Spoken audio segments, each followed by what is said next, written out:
Young single mom started dating with him without knowing he already has someone else. The relentless Portland rain lashed against the large glass windows of the Beaverton Rehabilitation Clinic. Inside, the air smelled of sterile wipes and peppermint oil. Lauren adjusted the heavy canvas gait belt around her patient. "You are pulling too hard," Mr. Henderson complained, swatting at her hand. "I am just making sure you are secure, Mr. Henderson," Lauren said. She kept her voice soft and professional, but beneath her medical scrubs, her shoulders ached with a dull, throbbing pain. She glanced toward the waiting area. Through the glass partition, she could see her 6-year-old son, Leo. He sat on a plastic chair, staring down at a brightly colored children's book. He was tracing the letters with his small finger, his eyebrows pulled together in deep frustration. The letters always danced and twisted in his mind.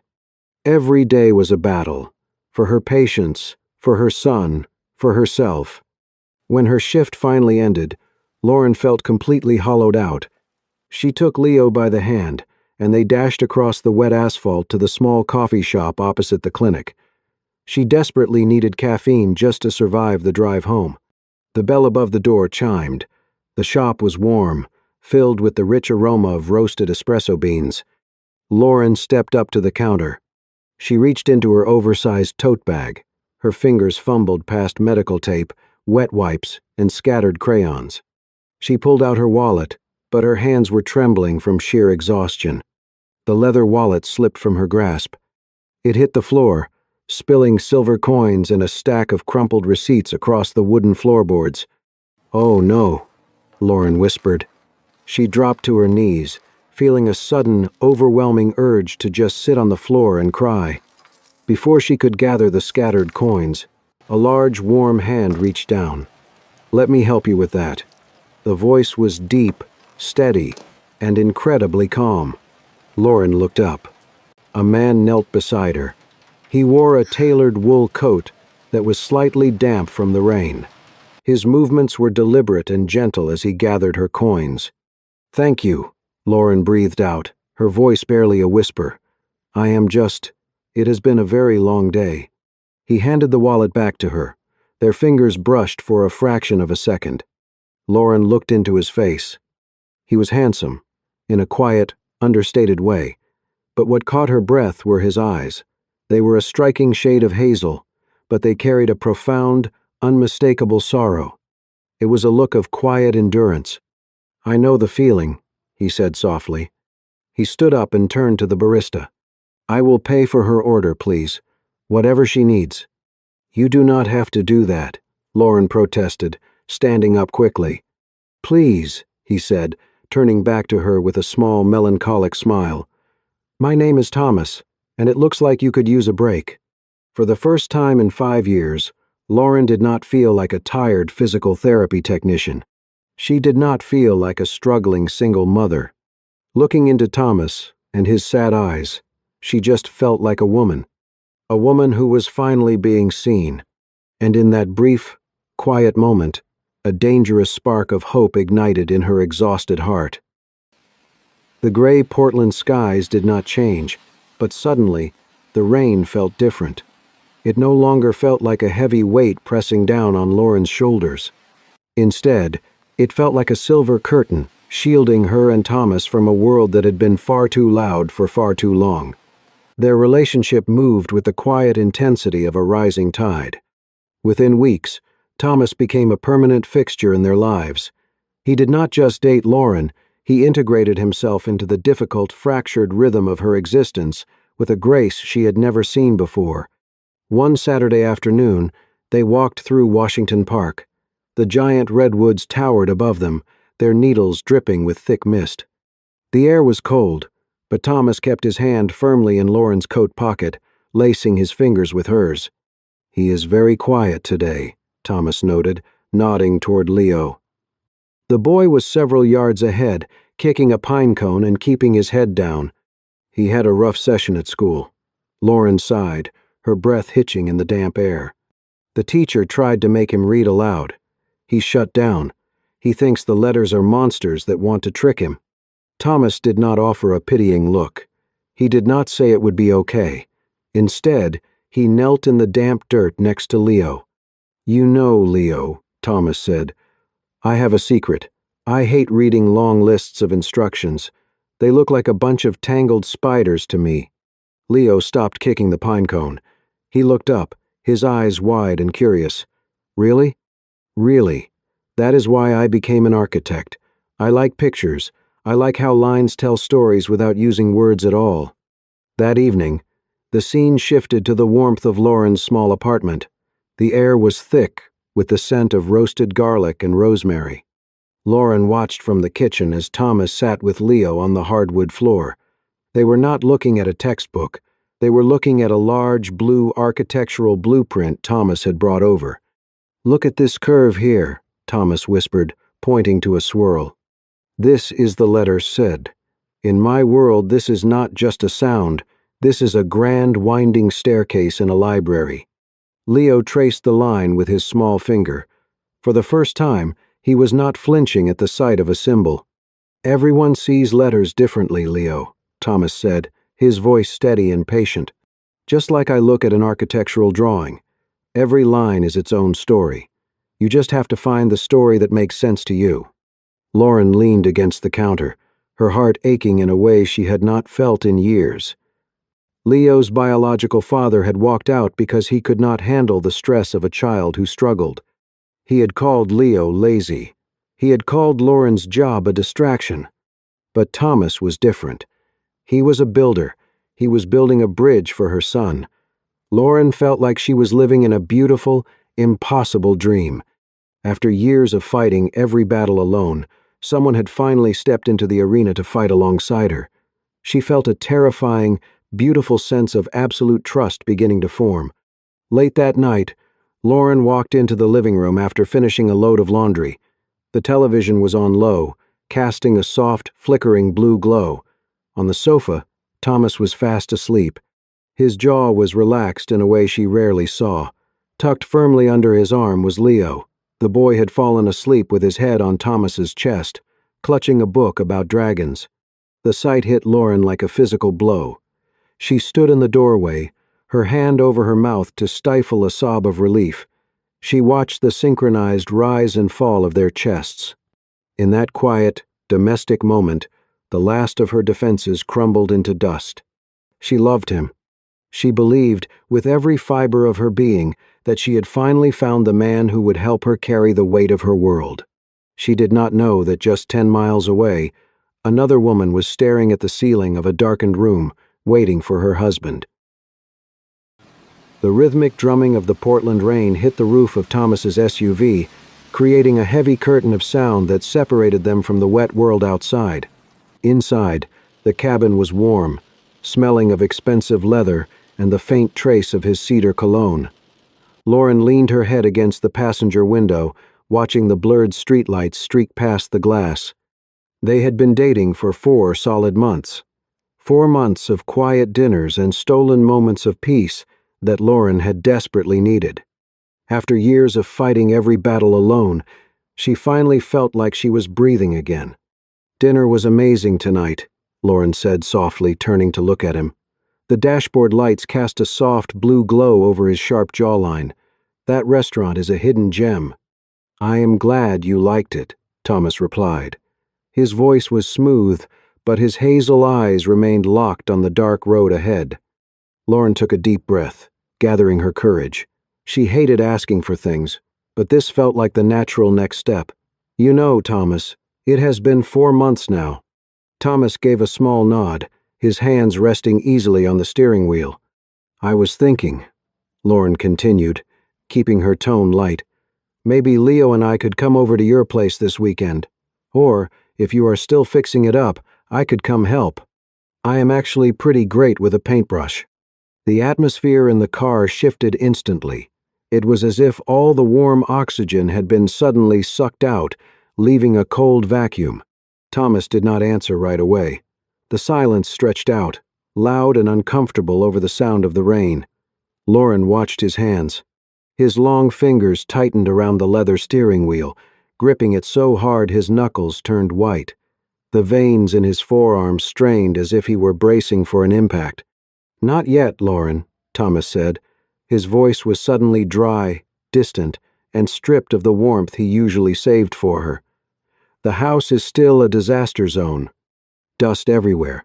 Exposed wires. It is not safe for Leo, and I do not want you working in that mess. Lauren frowned. The excuse felt rehearsed. I really do not mind, she pressed gently. She unbuckled her seatbelt to lean over the center console, placing her hand over his right arm.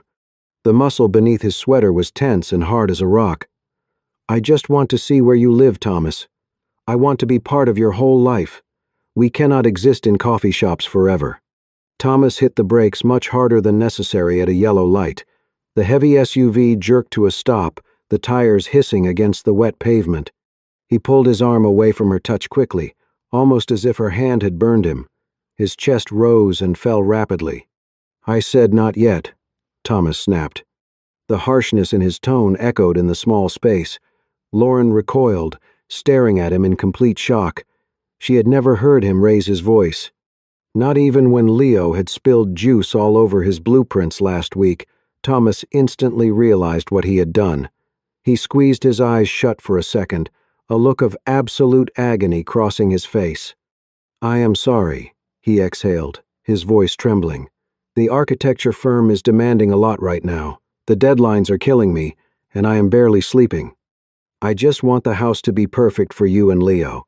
Please, Lauren, do not push this. He was begging her. His eyes were wide and desperate. But beneath that look, Lauren saw something else entirely. She saw sheer, unadulterated panic.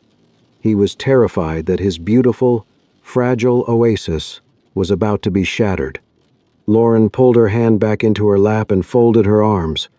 The romantic warmth of the evening had vanished, replaced by a cold chill creeping down her spine. This was not the calm man who read stories to her son.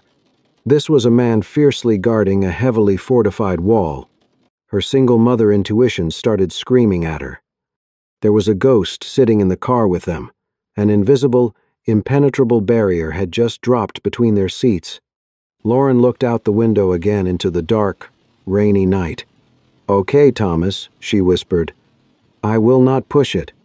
The rest of the drive was silent. But she knew, deep in her gut, that something was terribly wrong. The fluorescent lights of the Whole Foods in Hillsboro hummed with a clinical, white energy that made Lauren's head ache. She had driven 40 minutes outside of central Portland, past the suburban sprawls and rain-slicked highways, just to find the specific organic oat cereal Leo loved. It was a mundane task, but her mind was still trapped in the cold, suffocating silence of Thomas's car from 2 nights ago. The supermarket was quiet for a Tuesday afternoon, smelling of fresh kale, expensive cheese, and the faint scent of rain. Lauren moved down the breakfast aisle, her fingers absent-mindedly tracing the cardboard boxes. Then, at the far end of the wide aisle, she saw a flash of dark wool. Lauren froze, her hand hovering over a box of granola. She knew that coat. It was the exact same tailored wool jacket that had been damp against her shoulder when they walked through Washington Park. It was Thomas. A sudden wave of relief washed over her, followed immediately by a sharp, biting cold. He had told her he was buried in work. He had explicitly said he was stuck at the architecture firm all week, meeting a crucial deadline. Hillsboro was miles away from his office. She opened her mouth to call out his name, but the words died in her throat. Thomas was not alone. He was pushing a wheelchair. Lauren stepped backward, her boots squeaking softly against the polished linoleum. She instinctively ducked behind a towering display of organic pasta sauce, her heart beginning to hammer a frantic rhythm against her ribs. Her breath came in shallow, jagged gasps as she peered through the gaps between the glass jars.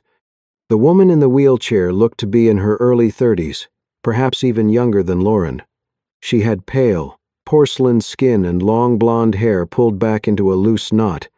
She was undeniably beautiful, but it was a haunting, static kind of beauty. Her hands were folded awkwardly in her lap, her fingers curled inward like withered petals.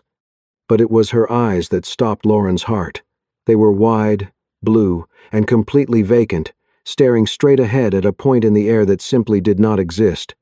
Thomas stopped the wheelchair near the produce section.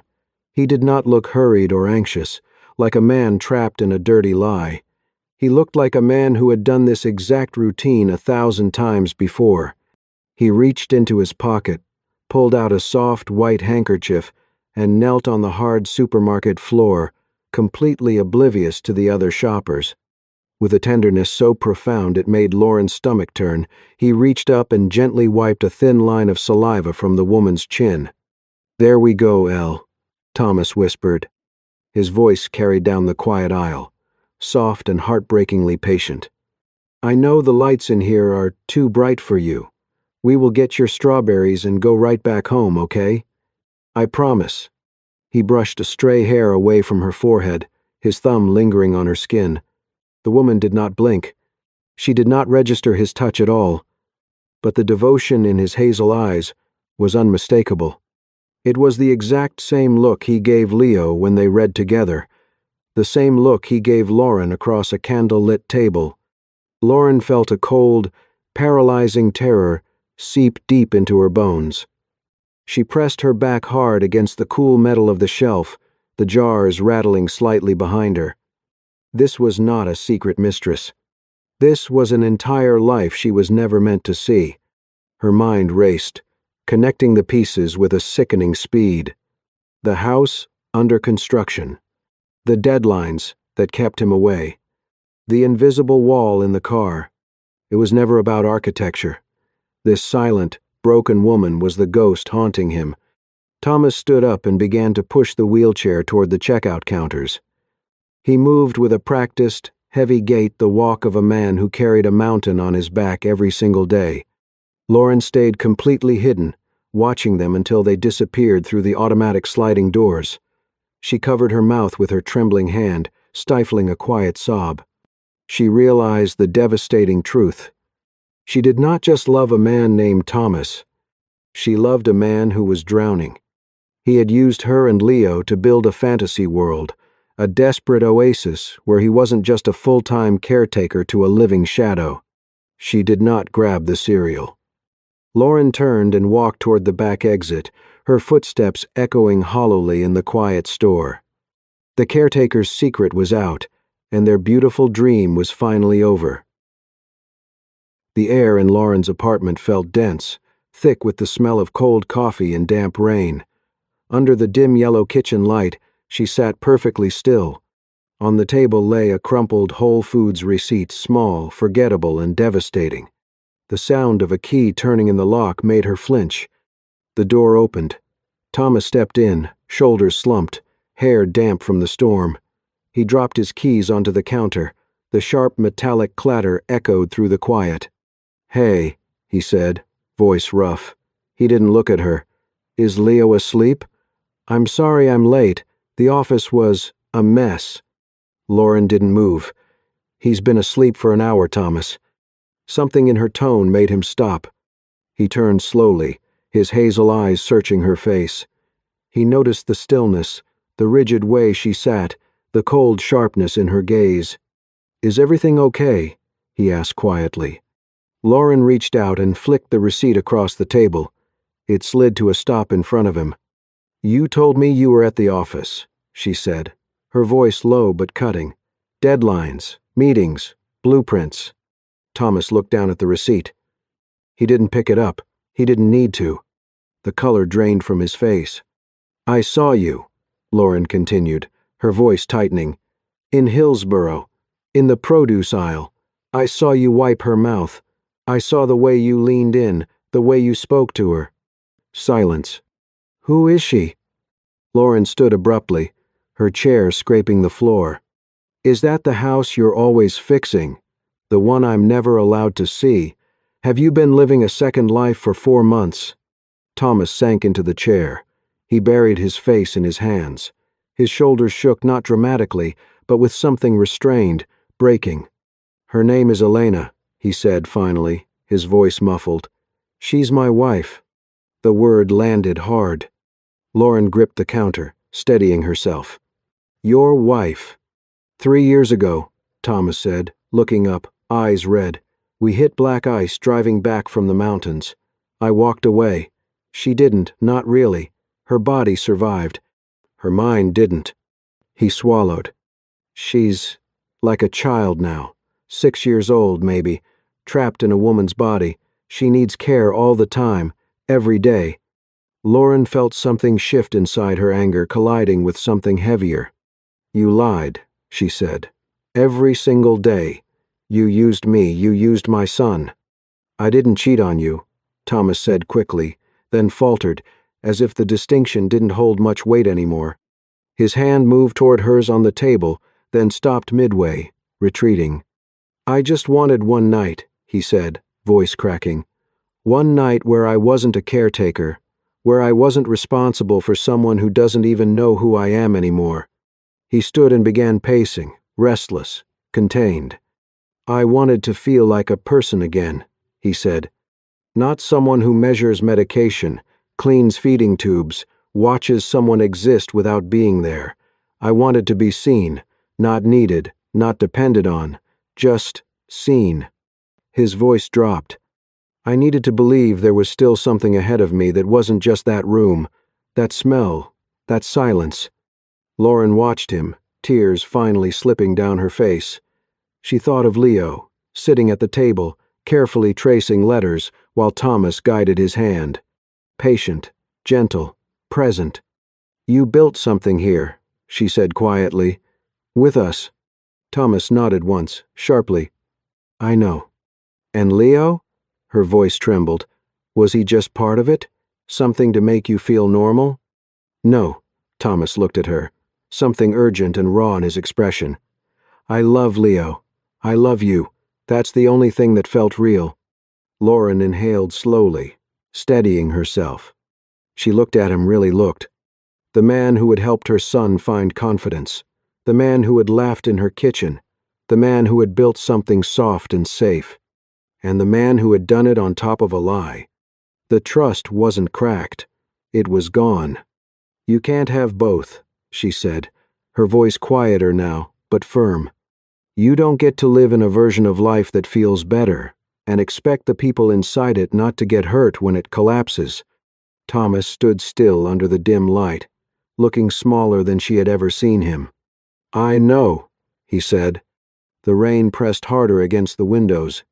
Nothing in the room had changed, but whatever this was between them had. It wasn't broken in a sudden way. It had already been breaking, slowly, quietly. Now there was nothing left to pretend otherwise. The Willamette River was a ribbon of black glass under the pale, pre-dawn light. A biting wind whipped off the water, carrying the sharp scent of pine and cold river mud. Lauren stood near the metal railing of the waterfront path. She pulled her coat tighter around her chest, shivering against the morning chill. Thomas stood a few feet away, his silhouette dark against the looming steel skeleton of the Hawthorne Bridge. The silence between them was immense, heavier than the fog rolling over the water. Thomas slowly reached into his inner coat pocket. His hands were visibly shaking. He pulled out a worn leather wallet, opening it carefully as if it contained something fragile. He slid out a small, creased photograph and held it out to her. Look at her, he said, his voice barely a rasp over the sound of the wind. Lauren hesitated, then stepped closer. She looked down at the picture. It was a candid shot of a laughing couple covered in white plaster dust. The man was a younger, much lighter version of Thomas. The woman leaning against him was Elena. But her eyes were not vacant and hollow like they had been at the supermarket. They were bright, fierce, and incredibly full of life. She was holding a rolled-up blueprint like a trophy. We met in grad school, Thomas murmured, staring at the photo in Lauren's hand. She was the smartest architect in our year. She designed buildings that made you want to stop and just stare. That picture was taken the day we finally opened our own firm. He gently took the photo back, running his thumb over Elena's smiling face. It has been exactly 1,012 days since the accident, he continued. His tone was completely devoid of self-pity. It was just a hollow, exhausted statement of fact. 1,012 days of specialists, physical therapy, and feeding tubes, I sold my share of the firm to pay for her full-time care. I sold our house. I have given her every ounce of my time, my money, and my soul." Thomas looked up from the photo, meeting Lauren's eyes. The raw devastation in his gaze was terrifying. "I never abandoned her, Lauren. I never missed a single doctor's appointment. But the man in that picture," he pointed a trembling finger at the photograph, "he died in that car crash too. He has been dead for 3 years." Lauren swallowed hard, the cold air burning her throat. "So you used me to pretend he was still alive." "I used you as a painkiller," Thomas confessed, the brutal honesty tearing through the misty air. He took a step toward her, his voice breaking. "I know it was wrong. I know it was incredibly selfish. But my God, Lauren, I was drowning. Every single day was just a cycle of grief that never ended. And then I met you." A single tear slipped down his cold cheek. "You were the first person in 3 years who looked at me and didn't see a tragedy," he whispered. "You just saw me, being with you, reading books to Leo on the floor. It was the only time my chest didn't feel like it was being crushed. You were my escape hatch from a life I cannot survive." Lauren looked at the broken man standing in front of her. The burning anger that had fueled her through the night was slowly dying out, leaving nothing but a vast, empty expanse of sorrow. "You are not a monster, Thomas," Lauren said softly, the wind carrying her words away. "You are just a man who is incredibly tired, but I cannot be your painkiller, and my son cannot be your escape." Thomas closed his eyes, the absolute finality of her words washing over him. The pale sun finally began to break over the river, casting a harsh, unforgiving light on the wreckage of their lives. The Beaverton Rehabilitation Clinic smelled sharply of rubbing alcohol and peppermint oil. The low, steady hum of physical therapy machines filled the warm afternoon air, but Lauren barely registered the noise. She stood perfectly still near the nurse's station, her shoulders aching fiercely from a long, grueling shift. Her eyes were fixed on the far corner of the room. An elderly man named Arthur sat on a small stool beside a medical recliner, gently massaging the paralyzed, curled fingers of his wife. She had suffered a massive stroke 2 years ago. Lauren walked over slowly, keeping her voice soft and laced with professional empathy.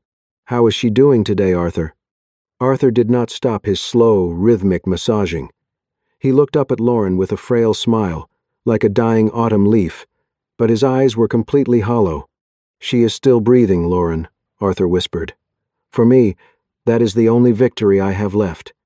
Lauren felt a cold shiver run down her spine.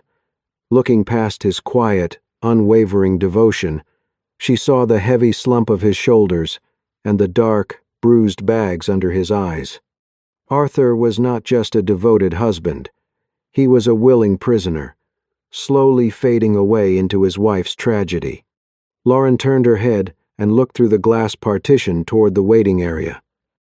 Leo was sitting on a plastic chair, swinging his short legs as he patiently traced letters in a workbook. He was a little boy who needed the whole world.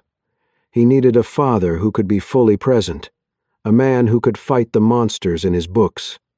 He did not need a man who only had half a soul left to give. She thought of Thomas, and the dark, silent room where Elena sat in her wheelchair. If she stayed with Thomas, what would she become? A substitute wife? A temporary nurse for his broken heart? She realized that if she walked into that house, she would eventually become just like Arthur, withering away, trying to keep a ghost from being forgotten.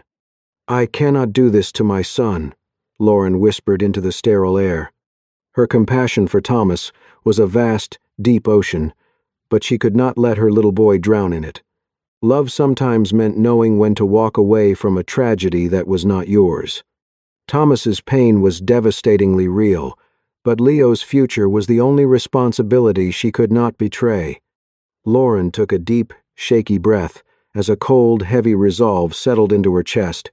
She finally knew exactly what she had to do. The old coffee shop sat nestled under the maple trees, their leaves beginning to drop like rusted coins onto the wet pavement. The wind chime above the door gave a sharp, dry clatter as Lauren stepped inside. Thomas was already there, sitting at the same wooden table where their fragile dream had first begun. Lauren sat down, but she didn't offer the warm smile he was looking for. She placed a small paper bag on the table.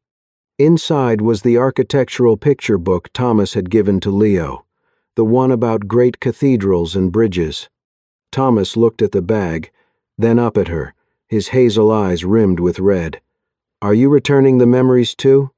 Lauren laced her fingers together tightly to keep them from shaking.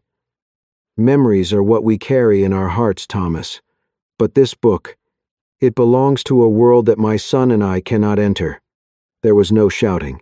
There were no bitter accusations. There was only the sound of ragged breathing and the quiet tracks of tears rolling down Lauren's cheeks. She looked at the man she had truly wanted to build a home with, and she felt a soul-crushing ache. But that pain wasn't hatred. It was a cruel, necessary compassion. "You are a good man, Thomas," Lauren said, her voice trembling but firm with a cold resolve. "But I cannot love a man who only brings half a soul to the table, while the other half belongs to a grave that hasn't been buried yet." Thomas bowed his head, his shoulders shaking violently. His silence was a devastating confession. He knew she was right.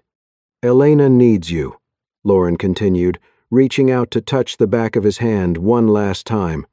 "She needs that absolute devotion just to survive. And Leo, he needs a hero of his own, a hero who can look into his eyes without seeing the shadow of another woman." Lauren stood up. She didn't look back as she walked toward the door. The cold Portland wind rushed in as the door opened, but for the first time in days, her chest felt light.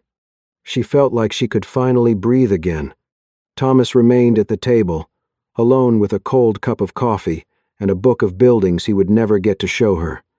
He stayed behind with his responsibility, his broken love, and his ghost. Lauren stepped out into the rain, gripped Leo's hand tightly as he waited in the car, and began the long drive toward a lonely but peaceful new chapter.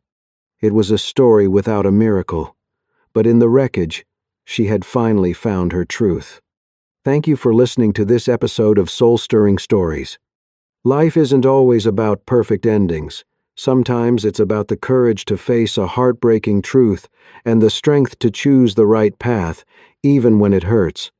If Thomas and Lauren's journey touched your heart, please give this video a like and share your thoughts in the comments below. What would you have done in Lauren's shoes? Don't forget to subscribe and hit the bell icon to join our community. Stay tuned for more raw, human stories that stay with you long after they end.